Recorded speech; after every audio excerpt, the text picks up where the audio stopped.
do this on the computer. Well, once in a while, I get to interview somebody that I'm really interested in the subject that they're going to talk about. And this is somebody that's going to be at the All Souls Weekend Retreat in Wisconsin coming up. And but this video is good for all time because she's going to be talking about Enneagrams and self-improvement and life coaching and all kinds of stuff that she does. And we're talking about Michelle Rebeck, and she's my guest today.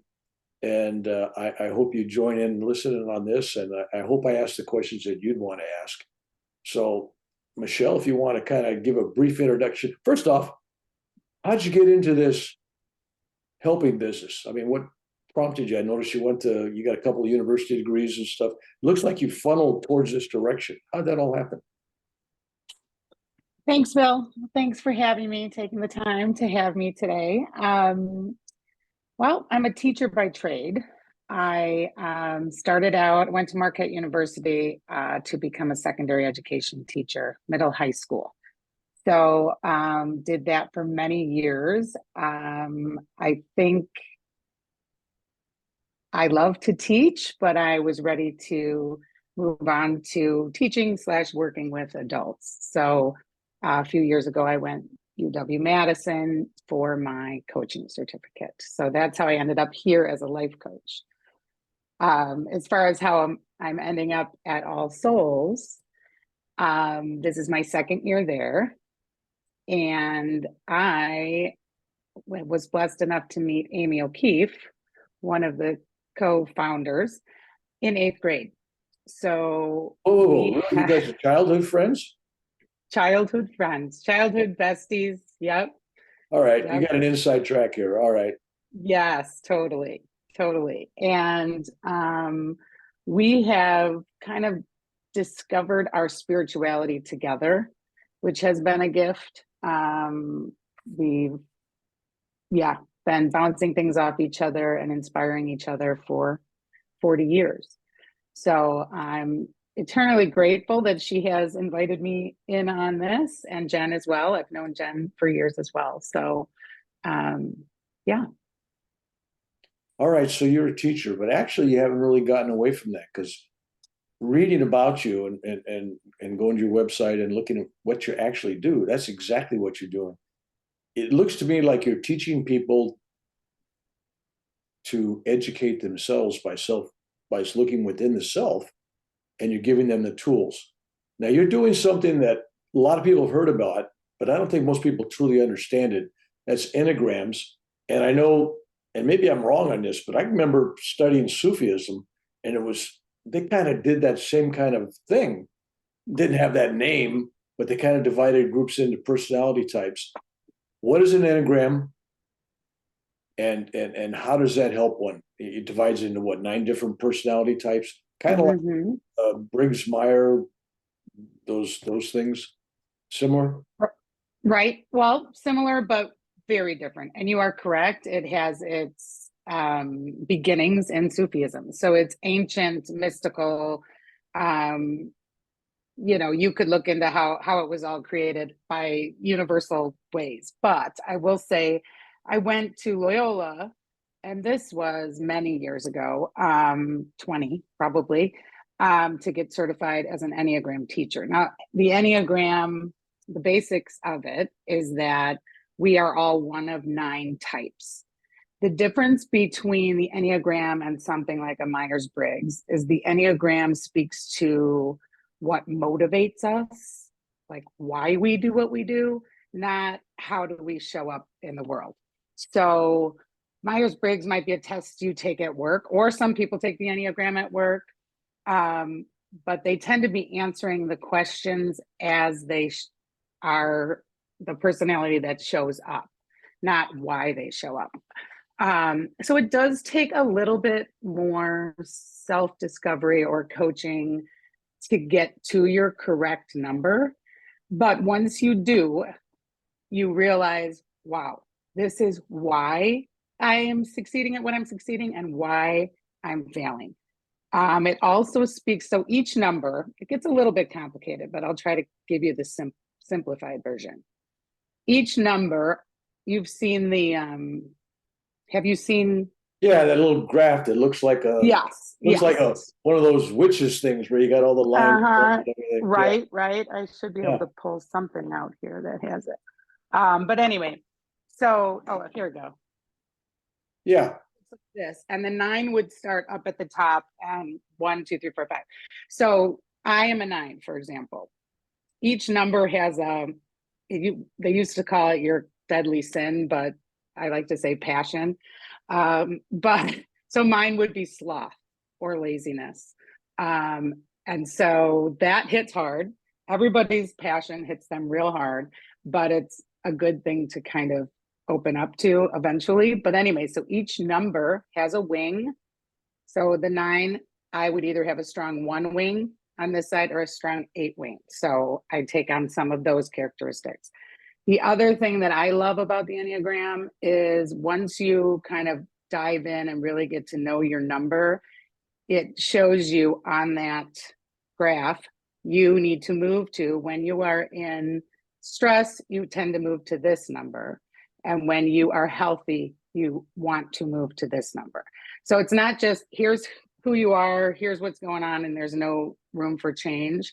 There's a lot of room for change to get better, and it's very informative as to how you act when you're under stress. Okay, so you got 9 personality types, and so you got a type that I don't know what the numbers are, but let's say you got one that shows you're a helper. Somebody wants to help people, but maybe you don't want to be helped, and maybe somebody else is a perfectionist, and it shows. And what I'm assuming that you're showing the pros and you're showing the negatives so they can balance and find out how to improve that. Is that where this is going when you're counseling somebody?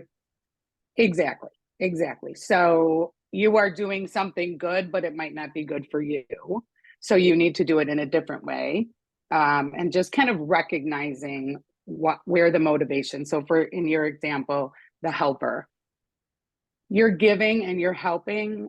That's kind of a nice thing, some might think, but the motivation of why you are doing it is not healthy for you.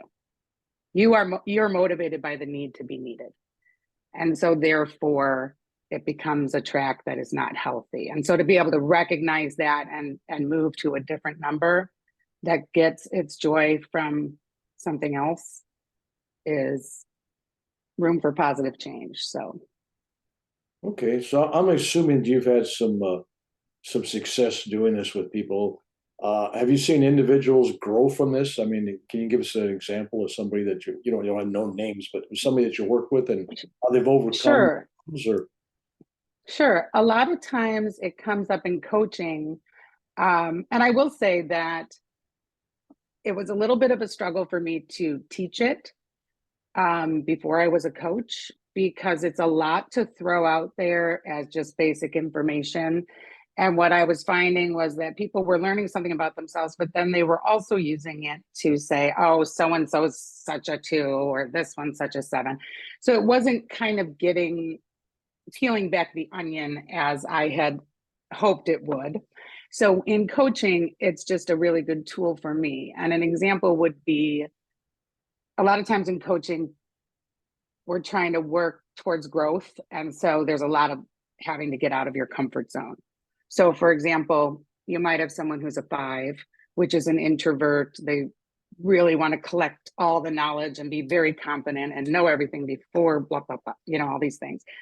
But on the Enneagram, when they are thriving, they take on some of the aspects of the 8, which is like the righteous leader and the fearless leader. If you wanted someone to take you into battle, it would be the 8.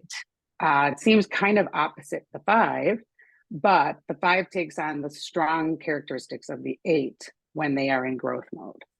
So it's helpful to point to this when somebody is afraid and they're afraid to step out of their comfort zone, to show them a different example of, look at the positive part of, you could be this positive side of the 8. That's what we're striving toward. Yeah, I've seen these tests, and I've been in management, and you're trying to put a team together, and you're trying to, this INFP person with this. I mean, there's all these weird tests you get. Oh, this group will Right. together and all that. But I have found that all these tests work for about 99% of the people. What I have found that there's a very small group, what I call would be your number 10 you don't have on there, seekers. Mm-hmm. And so like when they're asking questions like, if you go to a party, what, well, first off, the seeker may not want to go to a party and drink cocktails Right. and beer and watch the football game, and they may want to go meditate, And then there's times when the seeker wants to be around people and passionately talk spiritual things or philosophy. And then there's another day or another time when that person needs to recharge and they withdraw. That would show a whole different pattern on them if they were taking these, and they can't always. I took a couple tests and I looked at it and I'm going, it depends what moment you're talking to me. This question is, there's so many ifs, ands, and buts. So I'm throwing to you as a practitioner of this, that you ought to consider that there's a very small, it may only be less than 1%. It could be, I think 99 point something of people, this works. What it doesn't work for is those people that aren't fear motivated to do things. They're motivated by pure divine love. And those people will not show up on your chart correctly because everybody in that chart is motivated by fear of success, fear of failure, looking for approval, looking for a hug, doing this to get praise. There's all kinds of subliminal reasons why people do things, which when you're testing the 99 point something of people, I'm sure you're not getting an enlightened master coming to you to get this test. But if you did, he's not going to do well in the test. He won't be able to answer it. So I'm just throwing that out to you just to kind of be the devil's. My teacher, actually, my initial teacher at Loyola, I took this course through the pastoral studies program at Loyola. And he said Jesus was all 9 numbers. So if we were to get to that point after we've managed where we want to be not under stress and thriving and this and that, it would be to recognize the face of each of the numbers. But as you said, the enlightened would have a face of each. Yeah. All right. So this leads into, this is one of your tools for your life coaching. So if I came to you, and I'm thinking that older people coming to you is not as valuable as younger people starting a career or in a mid-career position where they're trying to get their position going in their company or what path they should follow. I'm thinking this would be great for kids coming out of college, young adults, because you could direct them. Well, kind of consider this, because a lot of these personalities, and because you've been working in groups, when you have a group meeting like a roundtable discussions, all these personalities come out at meetings. From the guy who just sits back, doesn't say nothing, or the yes person. Yeah, I agree with everything, and then somebody else is afraid to speak up and give their ideas. So I admire that you're doing this, because honestly, even though I think it's flawed for the spiritual seeker, the real minor niche, I think in general, when I say in general, when we say 99 point something, that's basically everybody. I think it's a tool, one of many. And I'm assuming that this is just one of your tools.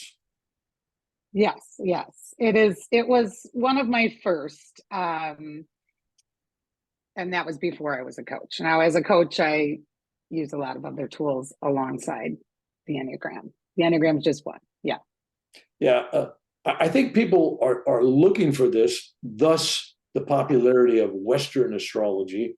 Oh, I'm a Pisces, I'm an Aries, I'm a Leo, and then they look at the signs and there's some general concepts. And so people that say, oh, I don't believe in Enneagrams, but they'll do a horoscope, which is actually looking at the personality based on other factors. So this gives you another direction to go. And yeah. So and some are interested and some are not. Some I offer, as a coach, I try not to offer advice. So as we are peeling back the onion, if you will, with clients, I will offer the Enneagram. Do you have any, passed with it? Would you be interested in it? And some are and some aren't. And that's okay, because they might be interested in a different direction as well. Okay, let's say somebody comes to you and they have a problem. Every time they're at work, when they're offered an opportunity to get a promotion, they kind of back off. They're afraid of, and I mean this, there's people out there that are afraid to extend themselves. And you know, anytime you get a promotion, you don't know that job. You pretend you fake it, till you make it. Yeah, I can do it. But but there's some people, they're not willing to fake it till they make it, or to learn on the job. It's like they pull back. So how do you get that? How do you get them to get that confidence? Are there other things you do to help them on their confidence? Well, there's a few different ways. We would, it's a lots of questions to get kind of to the root of it. Oftentimes I end up having to do some exercises to clear some of the limiting beliefs that might be running around in their subconscious mind or in their conscious mind. What, some positive intelligence things. What are the voices you're hearing that are making you afraid? And can we switch those? Like I mentioned before, that whole comfort zone idea. And in order to grow, you need to leave that comfort zone. And, I like to go with some things that have been studied, some research-based things, so that it's not me giving advice. It's me just kind of pointing to, here's an idea. How does it resonate? So you're not feeding them. This is my answer for you. 100% not. Here's a menu. Yep. Here's your shortcomings. Here's your possible problems and detours. But here's your strengths. How do we get you to focus on the strengths and work on these? I'm assuming that's kind of what you do. Yes. So coaching is based on a couple core things, for me anyway. Different than therapy because it is not past oriented. So it's like, where are we at right now? Where do we want to be in the future? And what do we need to do? What can we do to get there? I also try to come in with the idea that we are all whole, totally capable beings in this universe, and we have the answers within us. So I can guarantee you that every call I have is different with a different person. I don't know the answers for them. So my job is more to ask them questions, get them to talk, to figure it out, to come to some conclusions. And then I might say, well, here's something you could try to get rid of this limiting belief. Or I hear this voice. Is this true? You keep saying this. Is that true? Or is it not true? And then they go, wait a minute, that isn't true. So it's just, do you suspect that when you get the results back on these testing or survey or whatever, how do you get the information from them, that most people at some level already knew their shortcomings? Or is there genuine surprise to some people? If you're going back to the Enneagram, I would say that when people are being honest and talking about what actually motivates them and they get to the right number, the other problem with the Enneagram is it can bring you the wrong number if you're answering from a different persona. But it hits. When it hits, it hits. That might not be answering your question, but because it kind of hits to that core thing you've been always trying to hide from people. Like, shoot, I didn't want them to know that or know that that's what my core motivation is or whatever. Yeah, I think nowadays, because I'm working with people, I'm finding out that a lot of people are truly afraid of abandonment, being alone. And they'll do almost anything to win attention and hugs and keep friends, even friends that are tearing them down and not good for them. They'll hang on. They don't want to give up. They don't lose. They'll stay with a marriage that's terrible, never should stay. You've seen it. I'm sure you're counseling people that you look at them and say, how do these people stay married? It's more the question is why? Why? I think that's the whole issue in life. So I'm looking forward to being there in Wisconsin, Lake Geneva, Wisconsin, coming up. And if people want to do an Enneagram and with you, and they want to, go to you for service, how would they get a hold of you? I know you're rebuilding your website, but you have an address you can share, or email is michellerebekcoaching@gmail.com. Those who are at All Souls will get my business card when we're there. And I'm on Facebook, I'm on LinkedIn, Instagram. So we'll see. We'll have to get that website back up when it comes ready. You do individual stuff. Do you do groups? I do. I do contract work for a company called Better Up, and that is mostly individual. But the more spiritual side is more of my group coaching. And I've had a couple groups. I have a group that's still going from last year's All Souls. We just keep going into different groups. So we will do more like course-like coaching groups. We did the Power of Your Subconscious Mind. We're doing taking some of Pam Grout's experiments about energy and the universe and things like that. And I think it's the thing about coaching. I think one of the reasons it works is, we all set our goals and we all want, to get there, but we tend to not do the actions that it takes, and we're not being held accountable by ourselves. So when you're with a group or with a coach, and you're working through expanding, especially when we're talking about expanding our minds and hearts to spiritual things, it keeps you on track. It keeps you doing what you're supposed to be doing when you're going to come back and kind of be accountable for it. It helps. I think it helps in the growth. So it's really fun. I really enjoy it. Well, it sounds like it's not just a job, it's your calling. This is your passion. This is as they would say in India, this is your dharma. I love that. And I salute you for that. And I look forward to meeting you in person. Would you like to leave us with some pearls of wisdom or advice for people? I guess my advice would be, let your light shine. Don't die with your music still in you, as Wayne Dyer used to say. And if you have it in there, if you need help finding it, find someone who can help you peel back the onion and find it. And that's you and people like you. So, thank you.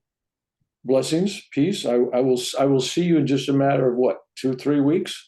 Yeah, it'll be fun. Let's pray for some great fall weather.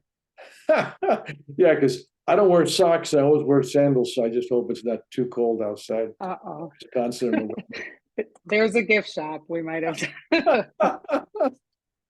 All right.